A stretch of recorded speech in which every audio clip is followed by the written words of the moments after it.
안녕하세요. 미국 주식하는 인겐입니다. 오늘 미국 장 한번 보겠습니다. 구독과 좋아요 부탁해요.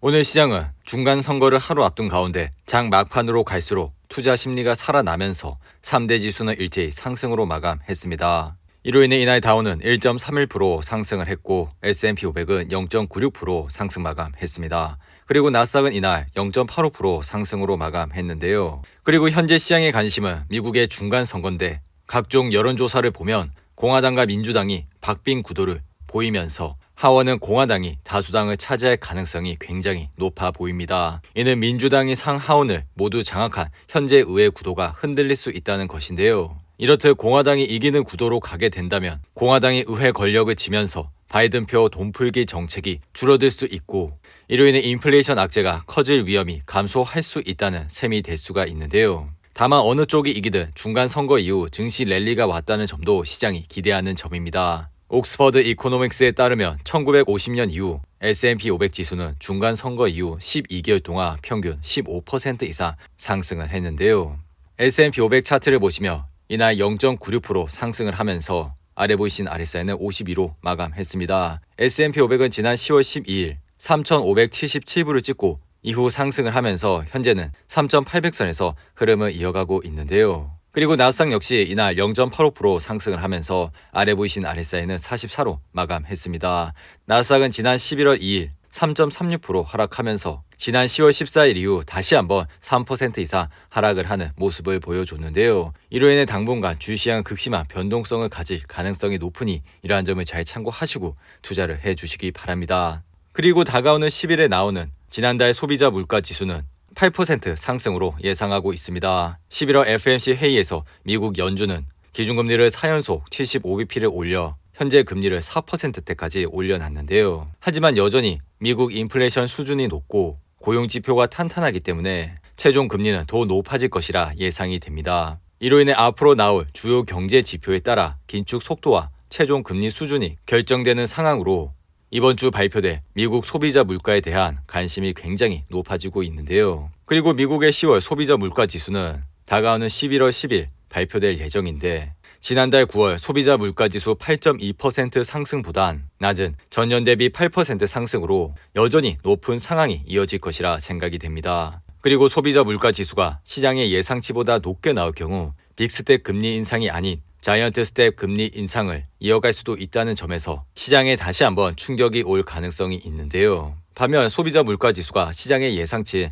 8%보다 낮을 경우 증시에 긍정적인 요소로 작용될 가능성도 있습니다. 최근 증시는 파월 의장의 최종 금리가 시장의 예상보다 더 높을 수도 있다는 매파적인 발언에도 불구하고 시장 예상보다 높은 실업률과 연준이 금리 인상 속도를 늦출 수 있다는 요인에 대해 투자 심리가 호전되면서 좋은 분위기를 이어가고 있는데요. 더욱이 미국 12월 FOMC는 12월 13일과 14일에 열릴 예정인데 이는 미국 11월 소비자 물가지수 발표가 12월 13일에 있을 예정이기 때문에 이번 주 10일에 발표될 예정인 10월 CPI 결과에 더욱 관심이 모아지고 있습니다. 그리고 이날 WTI 가격은 0.84% 하락을 하면서 배럴당 91.83달러에 거래를 마쳤는데요. 그리고 이날 옥시덴탈의 주가는 3% 이상 상승을 하면서 아래 보이신 RSI는 67로 마감했습니다. 이로 인해 현재 주가는 75불선에서 흐름을 이어가고 있고 이로 인해 52주 신고가를 기록했습니다. 최근 미국 증시가 크게 조정받은 상황에서 이렇게 52주 신고가를 기록하였다는 소식이 신기하기만 한데 이러한 기업은 다름 아닌 옥시덴탈이었습니다.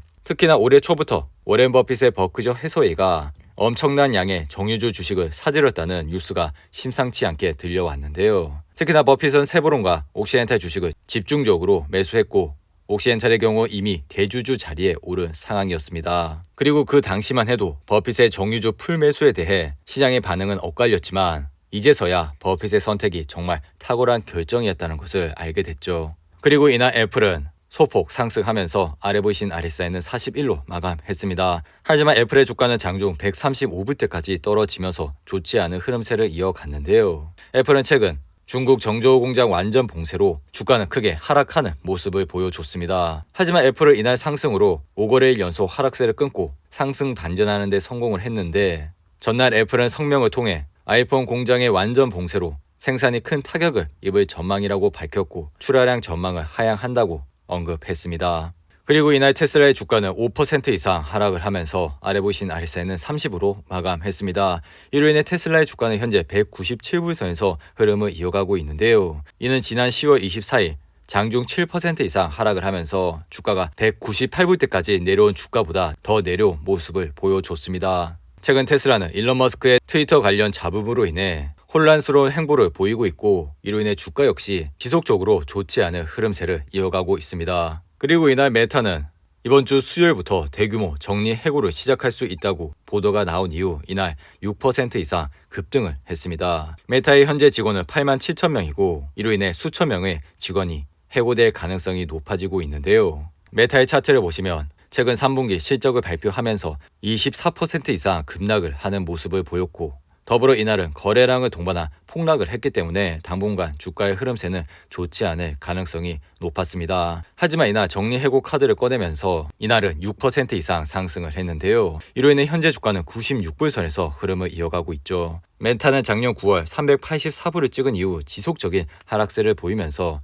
현재는 고점 대비 70% 가까이 하락을 하고 있는데요. 항상 말씀을 드리는 거지만 이렇게 실적이 발표가 되면서 급락을 했을 경우 다음 분기 실적을 확인을 하시고 투자를 해도 늦지 않다고 생각이 드니 이러한 점을 잘 참고하시고 투자를 해주시기 바랍니다. 그리고 워렌 버핏의 버크셔 해서웨이는 3분기 영업이익이 20% 이상 증가했다고 밝힌 이후 이날 1% 이상 상승을 했습니다. 버크셔 해서웨이 차트를 보시며 이날 상승으로 아래 보이신 RSI는 56으로 마감했는데요. 이로 인해 현재 버크셔는 290불선에서 흐름을 이어가고 있습니다. 반면 팔란티어의 주가는 3분기 실적이 시장의 예상치를 하회하면서 이날 11% 이상 하락을 했는데요. 더불어 시티은행은 팔란티어에 대해 빠른 성장의 둔화로 추가 하락이 예상이 되고 정부 지출에 대한 지속적인 불확실성이 있다고 언급했습니다. 이로 인해 팔란티어의 주가는 이날 7불대까지 떨어지면서 좋지 않은 흐름세를 이어갔고 팔란티어 역시 실적이 발표할 때마다 지속적인 급락을 이어가고 있기 때문에 오늘이 바닥이라고 생각을 하시고 투자를 하시는 것보다 다음 분기 실적을 확인해 주시기 바랍니다.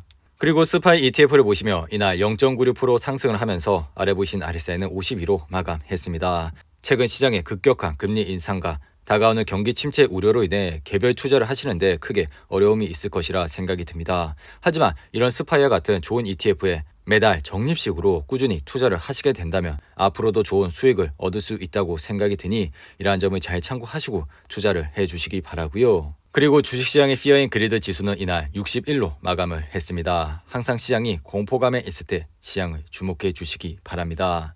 오늘도 8분이 넘는 긴 영상 끝까지 시청해 주셔서 감사하고요. 가시기 전에 구독과 좋아요 잊지 마시고 그럼 저는 다음 영상에서 찾아뵙겠습니다. 감사합니다.